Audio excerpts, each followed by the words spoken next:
War Eagle. War Eagle. Cool. That's Army talk for the Air Force. I'm just trying to help here. First of all, on behalf of the Auburn University President, Dr. Chris Roberts, and the Auburn University Board of Trustees, I want to welcome everyone here today to hear the Chief of Staff of the Air Force speak to us. Can't tell you how much of a treat this is, and I mean that, and I'm saying that as an Army guy.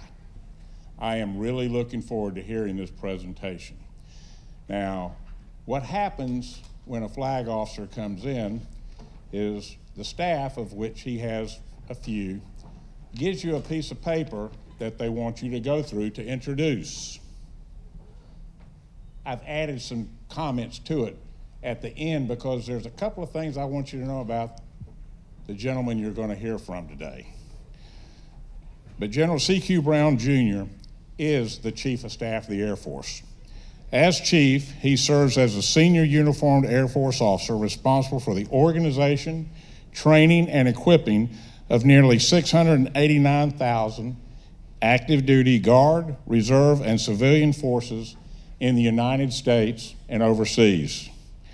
As a member of the Joint Chiefs of Staff, the General and other service chiefs function as military advisors to the Secretary of Defense, the National Security Council, and the President of the United States. General Brown was commissioned in 1984 as a distinguished graduate of the ROTC program at Texas Tech University. He's a Red Raider. He has served in a variety of positions at the squadron and wing levels. Notably, he has commanded a fighter squadron, the U.S. Air Force Weapons School, 2 fighter wings, U.S. Air Force's Central Command, and served as Deputy Commander of U.S. Central Command. Prior to serving as the Air Force Chief of Staff, General Brown was the commander of Pacific Air Force's Air Component Commander for Indo-Pac Command. He is a command pilot with more than 3,000 flying hours, including 130 of those hours being in combat. Let me tell you why I think you need to listen to what he's going to talk about today. This nation and our military have been going through a transitory phase as we moved out of what some referred to as the war on terrorism into what is now being referred to as peer competitor time out there as we look at China and Russia. And so he's trying to take an organization, I told you 689,000, and he's trying to move an organization. A lot of you in here are taking college courses. Change within any organization is hard. But think about it in an organization the size of what I described for him. And so he's trying to move that along. And he's known for talking about the 5 stages of no that occur within in any organization when you want to do change. When you say, I want to do this. What's the first no? Hell no. What's the second one? No, not doing it. 3, we'll think about it. Okay, number 4, not a bad idea. And number 5, we should have done it already. And that's where we find ourselves today. But I'm going to tell you the trait that I find most about him that I think you'll find today in his talk, that you ought to listen to what he says, because this is the measure of a senior leader in my mind, one of the measures. And that is the ability to be candid in your introspection of yourself and the organization to which you belong. So last year in August, he gave himself in his job a report card. Now, I've looked at a lot of reports out of Auburn, and I know what our GPAs of our students coming in and everything, and we're out the top with people with the GPA of the incoming freshman class of 4.2. I didn't even know you could be above a 4.0, quite honestly, until somebody explained these advanced courses to me. And grades of where we are in school now. But what did he do? He gave himself a C. Now, he did say it was a solid C. Candid, critical, and honest. That's the man you're going to listen to today. Ladies and gentlemen, General Brown.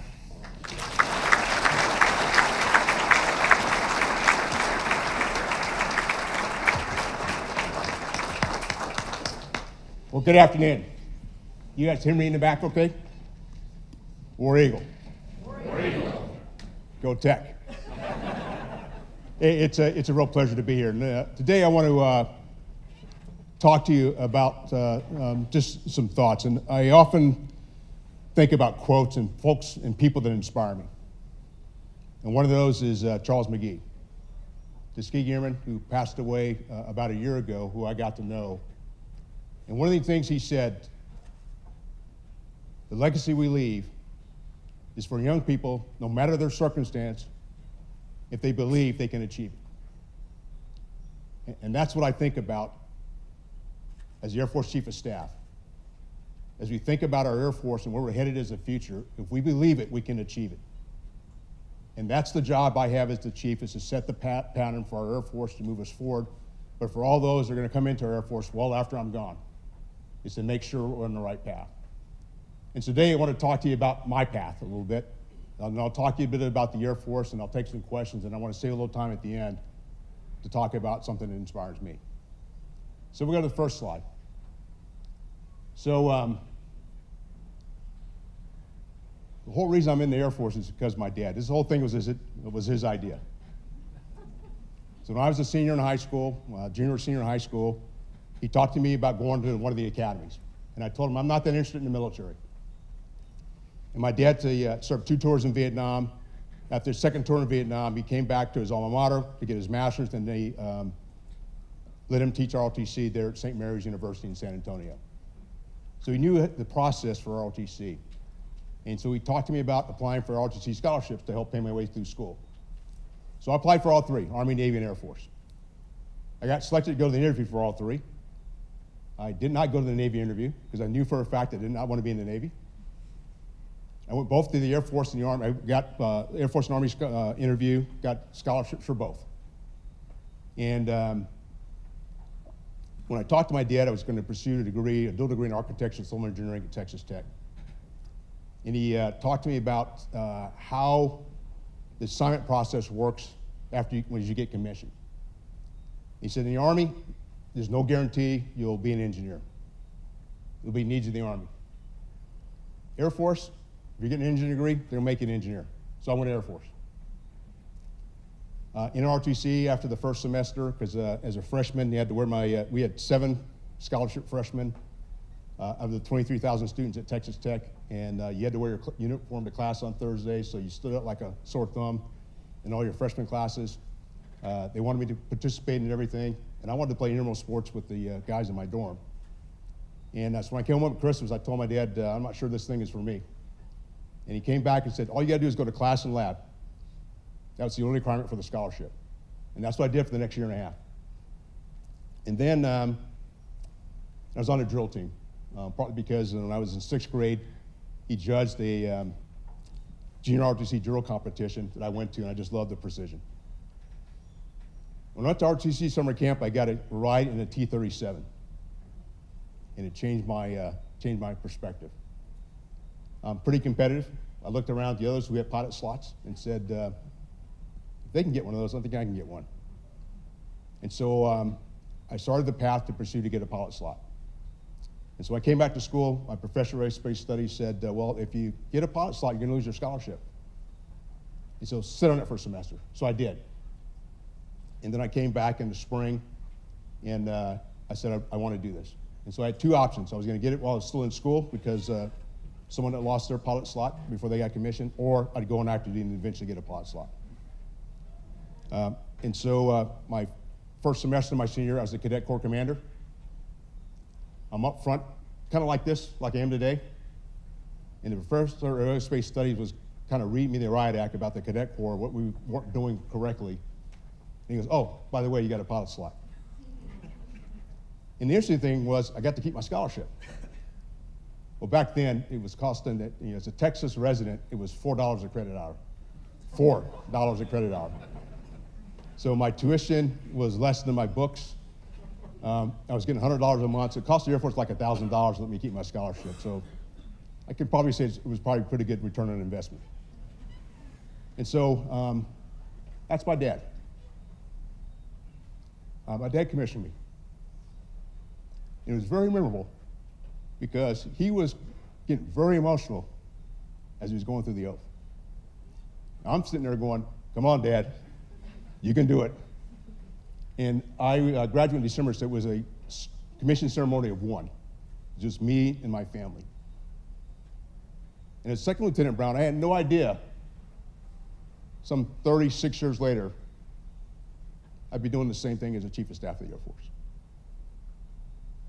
My plan was to do 4 years and get out and move back to Texas. In the 38 years, here in 2 weeks it'll be 38 years I've been on active duty, I've never been stationed in Texas. I've had 5 assignments in Florida, so we're going to Florida when I retire. But the key part is the opportunities that my career has provided me. So if I go to the next slide, the aspect of aviation, because it wasn't something I grew up knowing I wanted to do, it was something that I realized when I was in college, and that opportunity and something I've been able to do. And the opportunity to fly is just something, I mean, I still enjoy doing it. I still get to do it. I flew the F-16 the most of my career.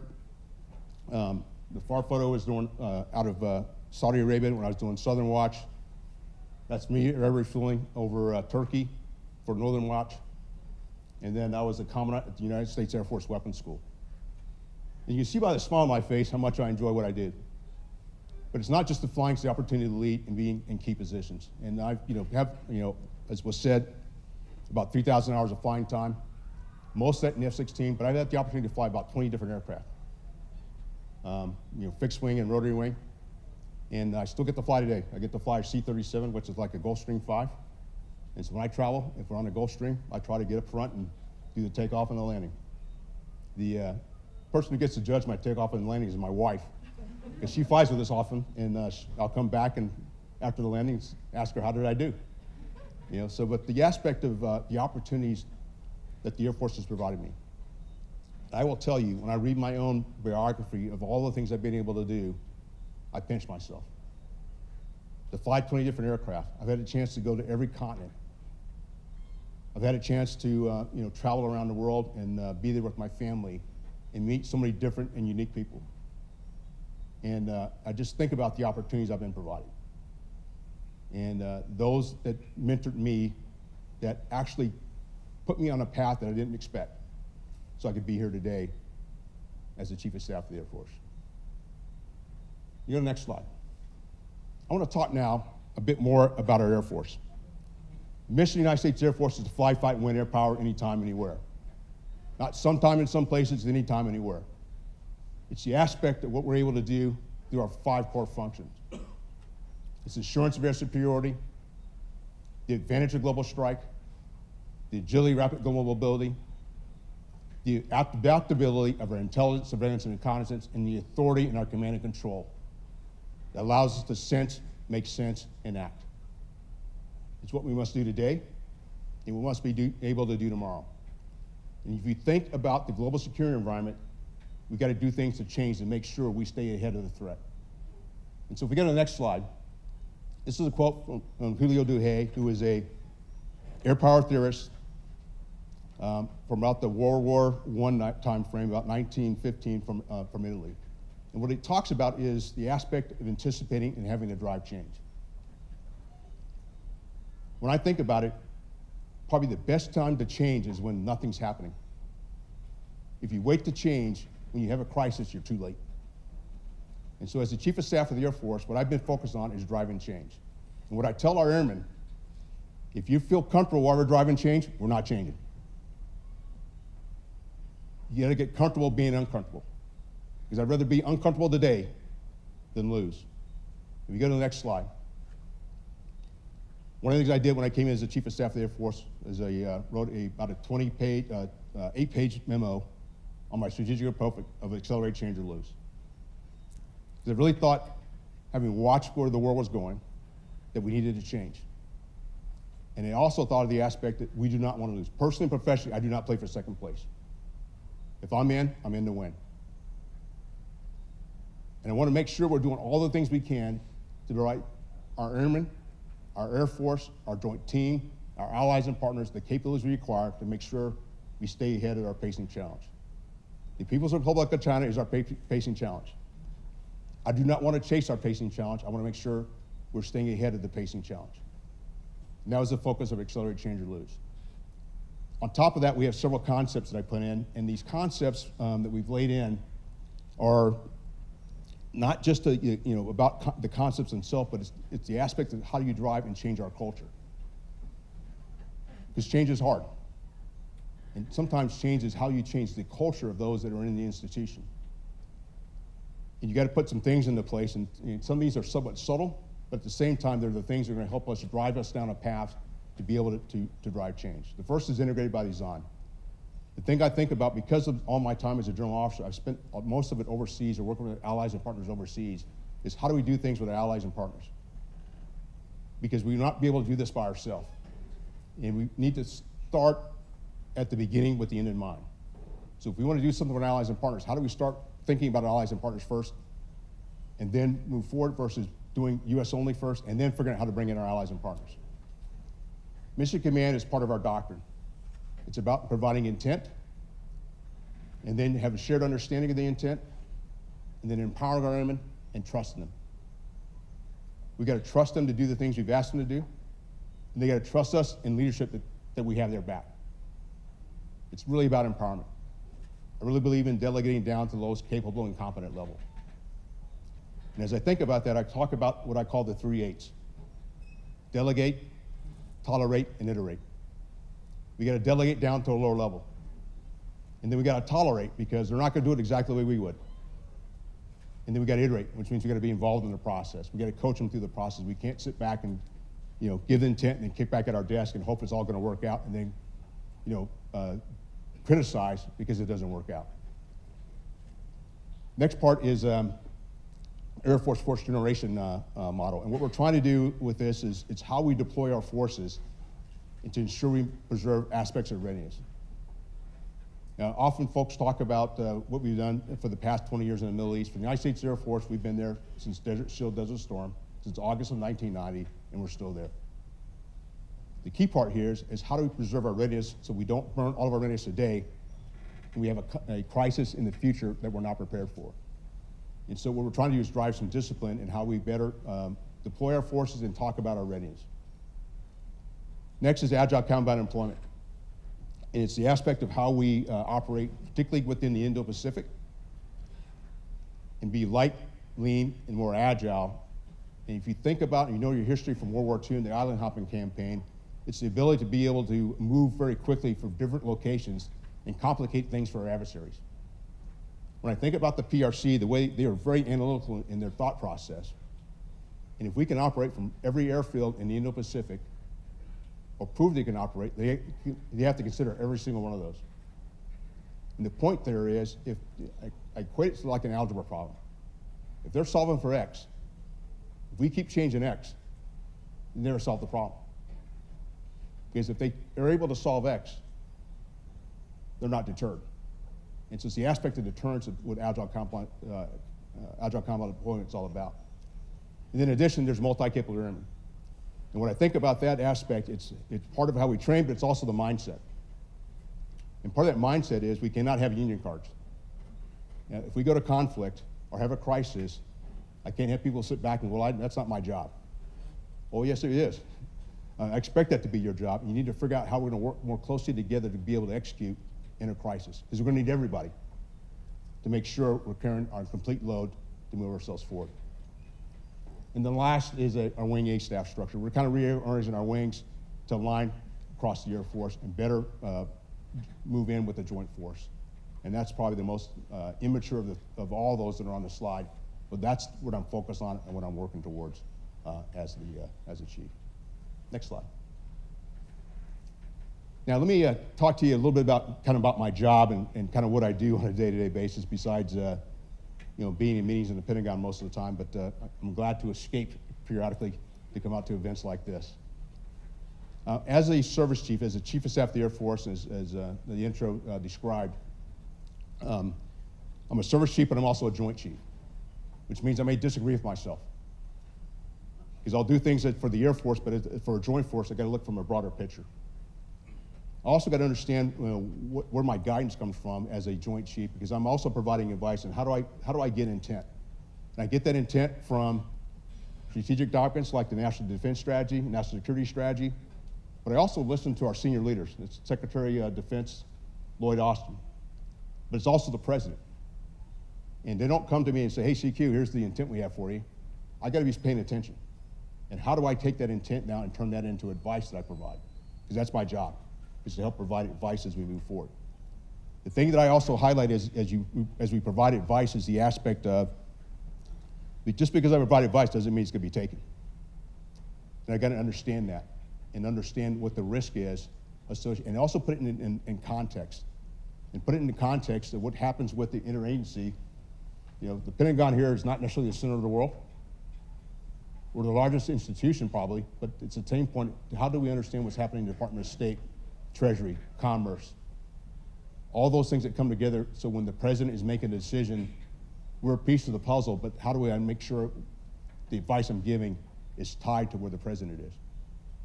And at the same time, I also got to think about the combatant commanders from around the world that are also making decisions and how we work with allies and partners. Which moves me to the middle here, point of the slide. This is from last year was the 70th anniversary of the Air Force. I hosted an International Air Chief Conference in Washington, D.C. We had 49 air chiefs from around the world come and spend about 3 days with us for our conference. The neat part for me was that I already knew about half of them before we even had the conference. It's the aspect of how you build those relationships with our allies and partners, and the things we were able to do to build those relationships.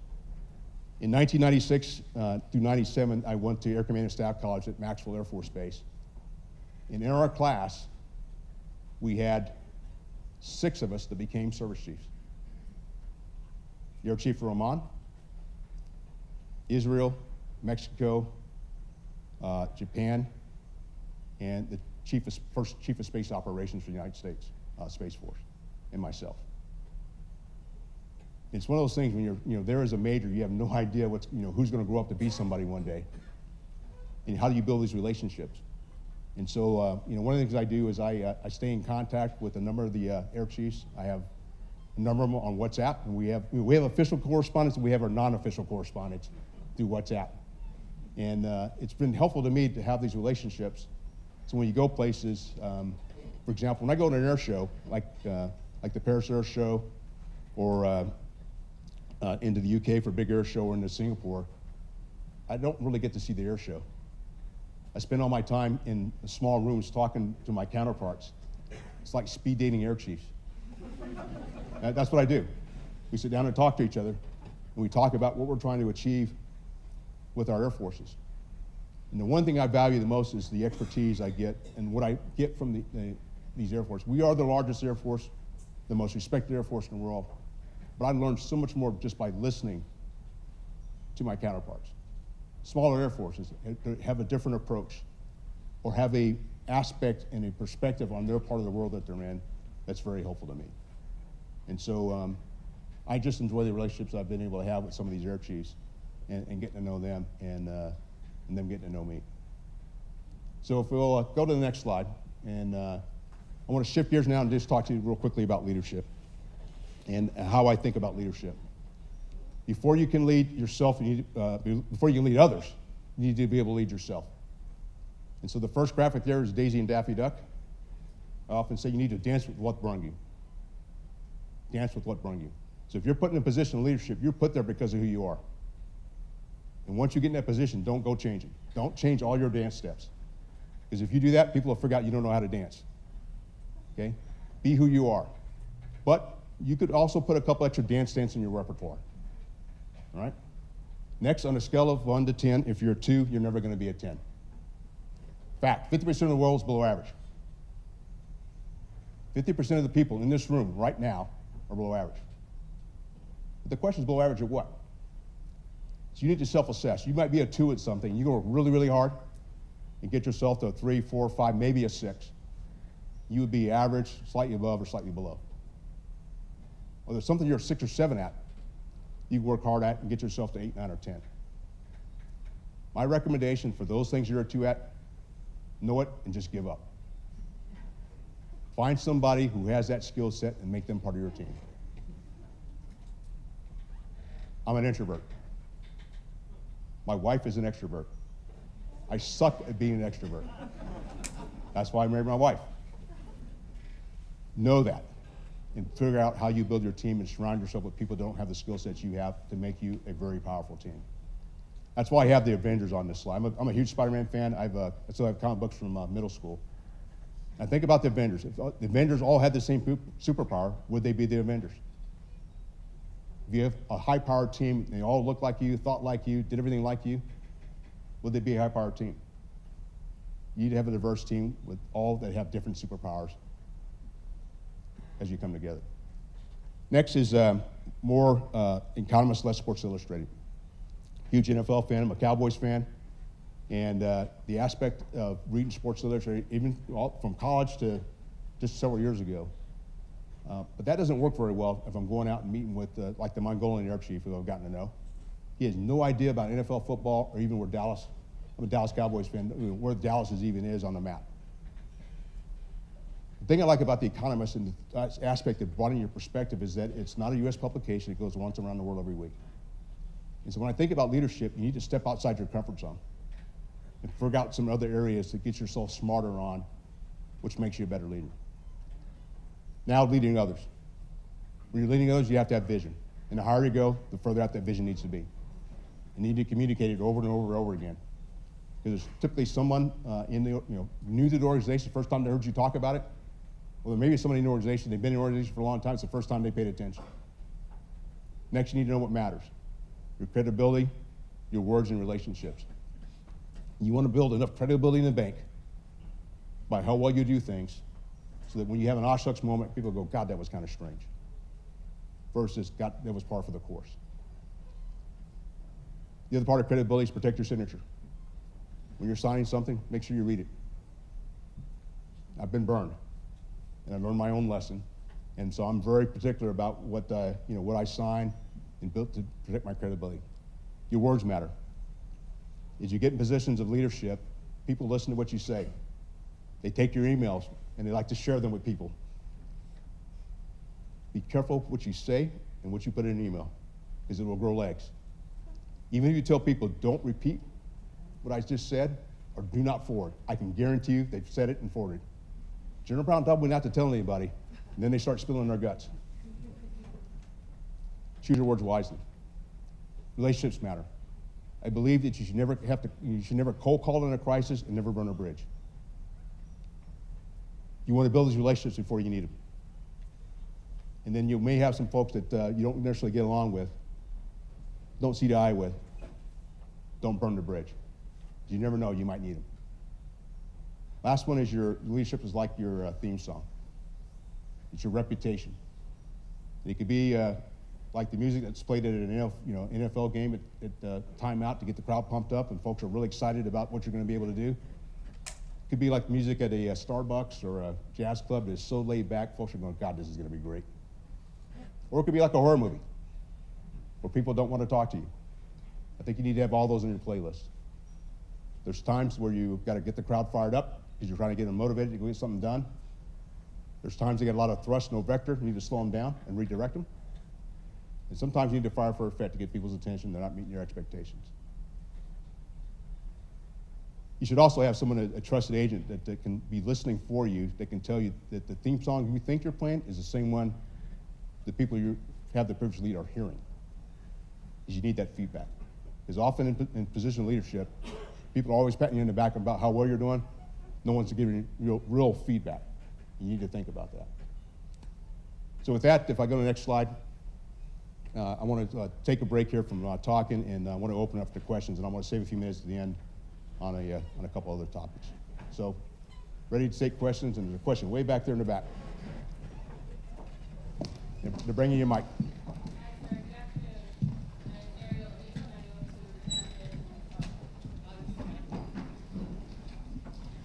Hi, everybody. Good afternoon, sir. My name is Ariel O'Neill, and I go to Tuskegee University in Detachment 015. So I just started. This is my first year. So my first question is, seeing how you've climbed the ranks, you're breaking records as the first Black Chief of Staff of the Air Force. So it's an honor for me to be here and to hear from you. So as a person, a Black person, pursuing just as high as you are, like trying to go on the path that you are. I'm just starting out. I'm an AS 100, so it's my first semester in the program. What advice do you have? And it's like a two-part question. You faced adversity going this high up in the ranks. So could you share a time that you faced adversity, how you overcame that, and then advice you can give to me? Yeah, one piece of advice I often provide, and this is a piece of advice I got when I was in pilot training. My dad had attended a National Prayer Breakfast ceremony with Fred V. Cherry, African American, who was POW during Vietnam.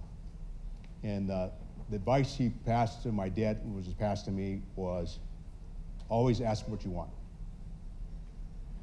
And I've actually done that. I did that in college when I applied for a job when my GPA wasn't quite high enough, and I got the job. Then my brother got the same job because he followed me at Texas Tech. The reason I say that is, if you don't ask, the answer is already no. If you ask, the worst the answer could be is no, and it might be yes. And so throughout my Air Force career, I've done things where I've asked for things I wanted, realizing that sometimes I may not get it. But I would tell you, always ask for what you want, and don't let people talk you out of the things that you want to be able to do. If there's a will, there's a way. Adversity for me. When I was a first lieutenant at Kunsan, my first operational assignment, I just gotten there, young F-16 pilot, and after you go through your initial training, you have a check ride to say that you're qualified. I failed that check ride. And for me personally, because I was the only African American in my squadron, actually one of two in the entire wing, it left a mark for me. Partly because I did not want to, not only for me, but anybody else that would come behind me. So I worked really, really hard after that. And so I did my recheck, and I passed, but I got additional training. So I didn't fully pass, I just barely made it again. But that was a motivator for me, that I worked doubly hard after that because I knew I wanted to get to weapons school one day. And from there, I mean, the things after that continued to snowball. So it's one of those things, I think it's not that you fail, it's what do you do after you fail? After you have some type of roadblock or some type of challenge, are you down in the dumps and quit, or do you have an attitude, a positive attitude to figure out you can continue to work hard to get to where you need to be? And I've had others, but that was probably the most traumatic one early in my career, because that could have changed my entire career. And if I just thrown in the towel, but and I worked really hard, partly because I knew I could do it. And I had people that were helping push me, and so that's probably the one that really sticks out to me. Thanks.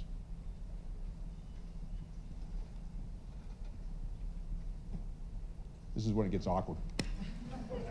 There's a question over here.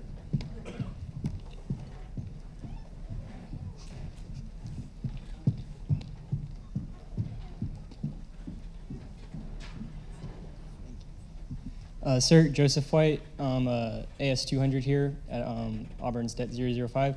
I had a question about how you deal with like adversity in decision making from the public, and then also just from people within the Air Force that are at kind of like every level of like rank. There's a couple things I do think about. When you're in a position of leadership, you're going to get criticized. I like to say that you're a dinner table conversation at somebody's house every night. You're just not there. Because they're not going to say it to your face. And you got to be okay with that. That you're going to make some decisions. You're not going to make everybody happy. But you got to do what's best for the organization. But you also got to listen to the voices that have different opinions. Is if you just do it without listening to what they have to say, it's tough to get them to buy into the decisions you just made. So one of the things I talk about is when I meet with my staff and other parts of the Air Force, I want to have the meeting after the meeting in the meeting. And some of you've been in meetings and no one says anything. And then once the meeting's over in the hallway, you're walking back to wherever you're going. Now everybody has an opinion. Well, why did you have those opinions in the meeting? That's what I need to know, because it's going to help inform the decision. And I might do something differently if I'd known that. Don't complain now. You need to be complaining before we get started. I like to do a lot of reading on leadership, and one of the nuggets I picked up is don't do a post-mortem, do a pre-mortem. So don't wait till after it's over and go, well, there's some things we could have done. Or when you go execute and then folks say, well, I knew that was going to happen. Well, if you knew that, why didn't you speak up before we got started? So by doing a pre-mortem, if you go around the room with everybody in the room and go, give me one reason why this won't work. That will help you kind of figure out how do you get through some of that adversity moving forward. And then, I think I have, even when I have the adversity, I do have some trusted angels I can go talk to. Because there are times I make decisions or things happen, I go, this didn't work out so well. And so my wife, for sure, I can go talk to her. I got a couple members on my staff I can go talk to. And we try to, try to figure it out and go, okay, we dust ourselves off, pick ourselves up, and we still got to deliver. We still got to continue to execute. And you just can't throw in the towel. And so that's the part of, when you face adversity. Because in leadership, you will face adversity. It comes with the territory. You got to be prepared for that. Thanks. One here and then one here.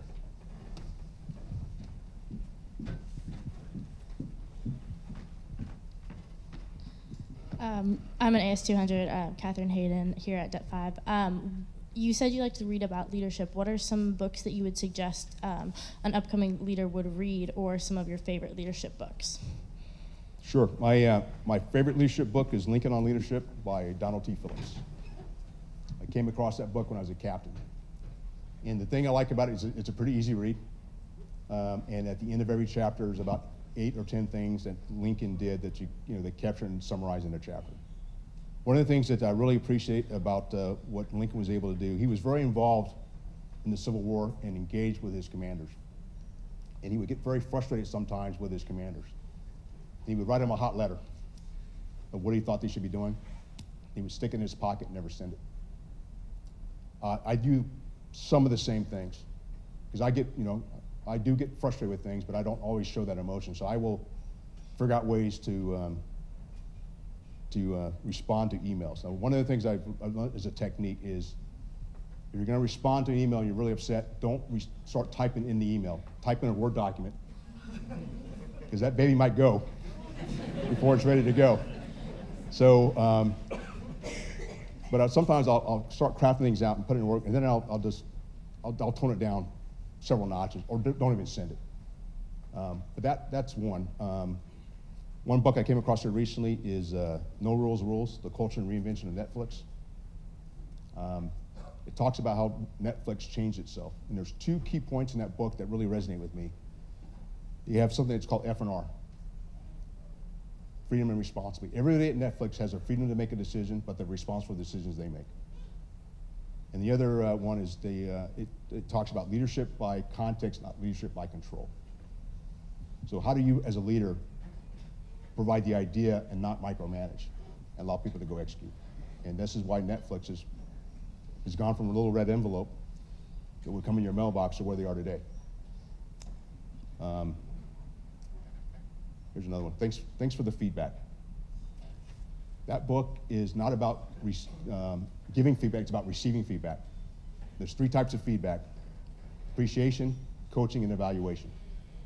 So when you're asking for feedback, you need to understand what you're asking for. You may be looking for appreciation, and then you get evaluation. For those of us that have a significant other, that doesn't work very well at home. When your spouse is looking for appreciation, you're giving evaluation. So when Sharina, my wife, asked for feedback, what are you looking for? If you're not looking for evaluation, you look great, honey. So, thanks. There was another question right over here, I think.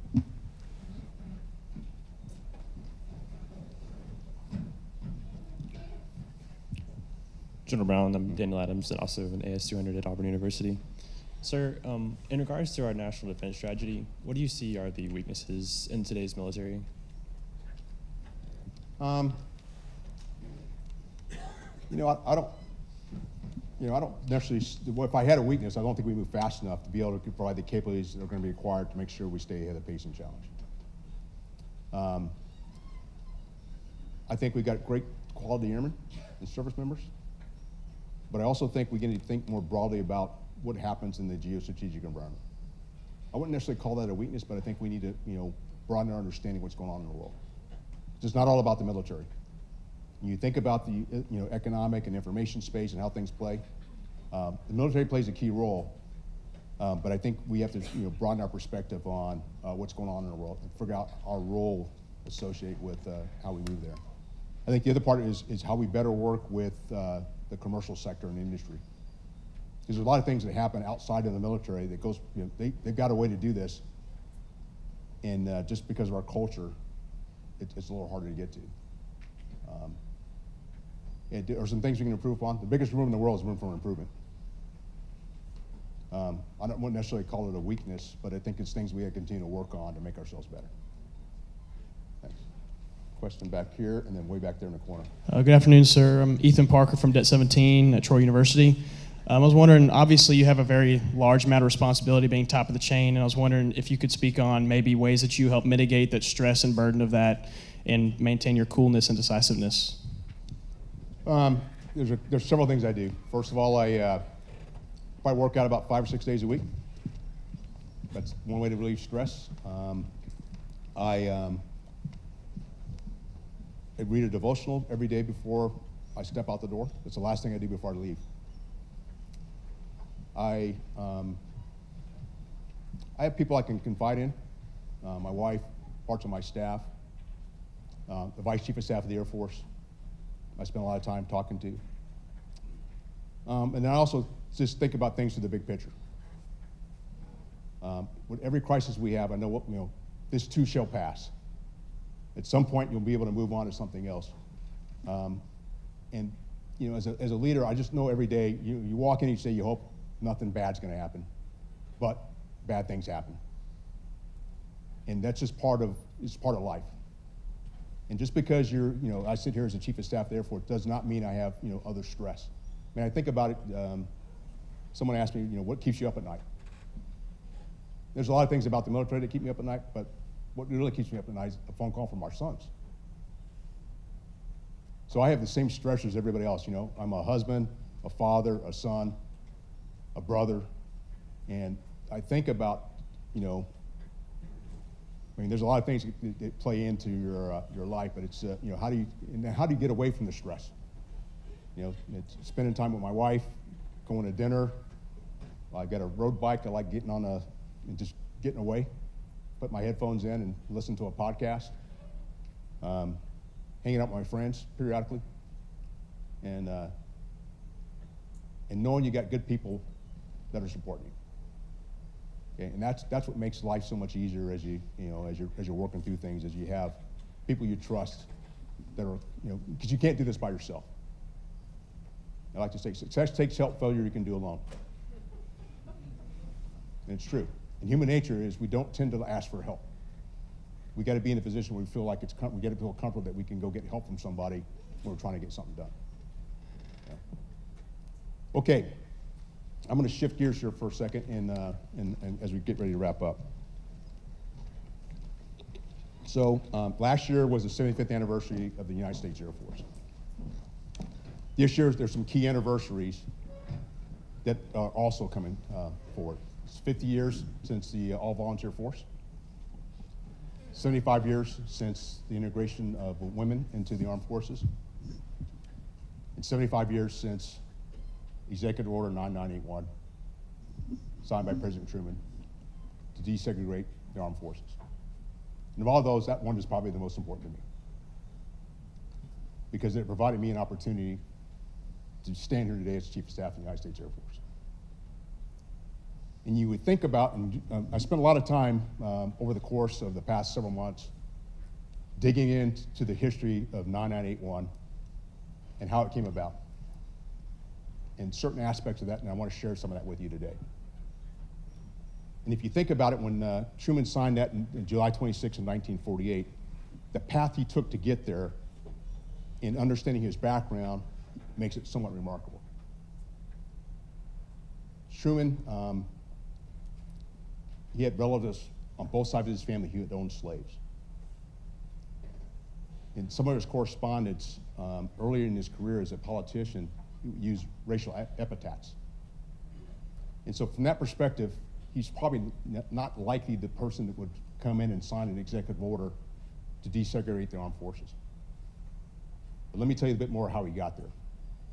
And when you think about the aspect of being able to do something like this, to me, it's about leadership. It's about intent. It's about a collaboration and execution. And so we get the next slide. Back one, there we go. This is from the Goodwill flight. And there was Chauncey Spencer and Del White.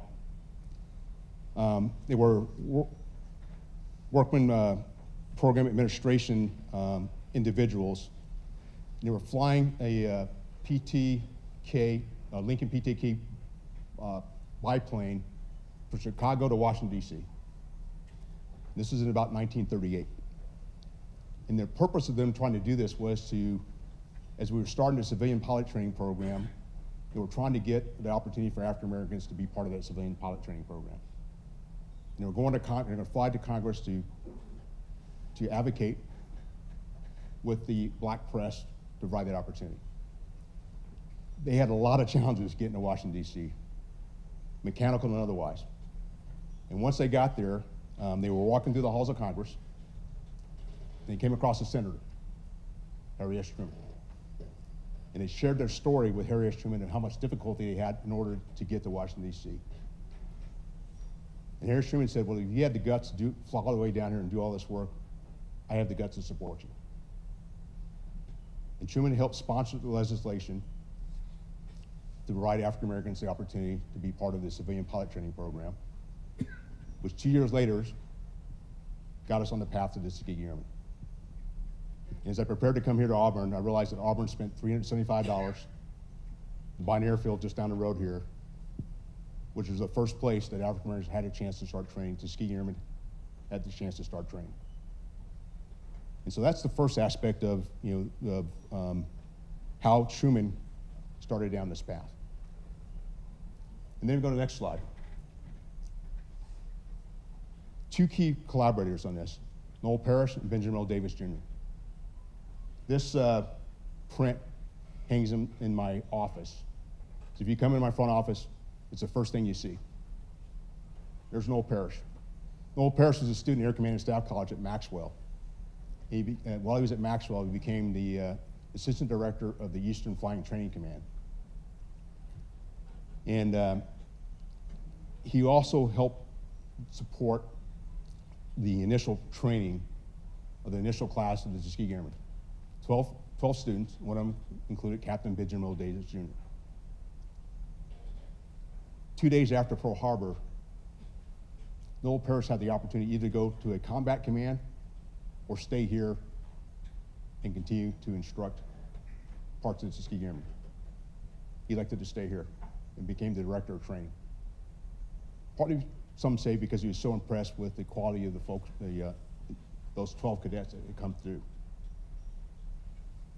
When you think about what Noel Parrish was able to do, he was a mediator with the local community, being here in the South. He was an advocator, because you'd often go to Washington, D.C. because there wasn't, when Tuskegee Airmen started, it was more of an experiment designed to fail. Noel Parrish was one of the main advocates. He was also someone who really boosted their morale. He would bring in great entertainers into Tuskegee to entertain the troops. And between the two of them, they made the Tuskegee Airmen successful. Noel Parrish stayed here throughout the entire World War II, building up the Tuskegee Airmen. Nearly 1,000 pilots and another 14,000 or so support personnel are part of that experiment, made the experiment successful. Next slide. I wanted to learn more about how all this kind of came together. And one of the things I did was track down and find Ambassador W. Stuart Simonton. He's the grandson of our first Secretary of the Air Force, Stuart Simonton. And Stuart Simonton was key in not only, well, key in the aspect after the Tuskegee Airmen, the integration of the Air Force, and I would say, from my perspective, helped lead the way within the Department of Defense. And so I'd spend time reading, oral histories and alike, and tried to figure out how Truman and Simonton came together. Simonton grew up in Baltimore, had a family that was very accommodating and understood the value of all people. And Simonton had worked for Emerson Electric in Missouri, and they built, during World War II, they built gun turrets for bombers. And during that time frame, a competitor accused Simonton of fraud, and there was an investigation that Truman was a part of, and that's how Truman and Simonton kind of came together. They got and figured out that there was no fraud, and put the relationship. And at the end of World War II, they had a surplus supply board where they figured out what to do with all the excess equipment after World War II, and Stuart Simonton was on that board. And then Stuart Simonton became the Secretary of Air, or the Deputy Secretary of Air in the War Department. And then eventually became the Secretary of the Air Force. In January of 1948, Truman spoke before Congress and talked about what he was thinking about doing, partly because of signing this executive order, because he was seeing the way African-American servicemen were being treated after they came back from World War II. So that was a precursor. And he talked to Simonton, and Simonton asked him, "Is this a political stunt?" And Truman said, "No, it's not." And then Simonton said, "I'm in." And really drove the collaboration aspect to be able to move this forward. And then it was signed in 1948, July 26, and then of course you have to go through the process of being able to implement that. And then it was a conference Commander's Conference the Air Force held with Lieutenant General Edwards, who was the Director of Personnel, brought all the wing commanders in from the United States Air Force and said, to execute this, it takes command, influence, and leadership. And he's telling the commanders, you had to be part of this and make sure this is going to work. And so that's what he's going to do. And so with that, he had the Tuskegee Airmen. And a year later, that was in April of 49, in July 49, it started as the Black and African Americans, the 332nd Fight Group, that were the Tuskegee Airmen. There's a process they had to go to. And you think about all those that were impacted. This photo was taken in May of 1948, a year prior. They were stationed at Lockbourne Air Force Base in Ohio. What Benjamin Davis did was sit down and have a board to determine those that were going to continue forward into the integrated service and be deployed and assigned around the world. And on the 1st of July, 1949, the Tuskegee Airmen were disbanded.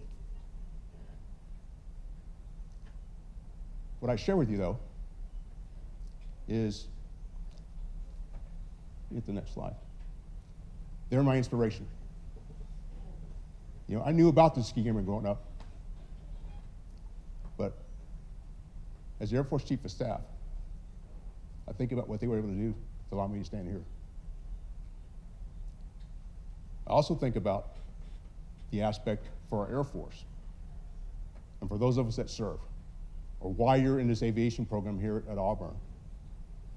What inspired you? Why are you here? I've had the great opportunity to meet some original Tuskegee Airmen. Charles McGee. One of my favorite moments was meeting him on the Washington Mall and spending time with him in the Lincoln Memorial. And when he passed away, February a year ago, I spoke at his memorial service. In June of last year, June 17th, I went to Arlington for his funeral and presented the flag to his family.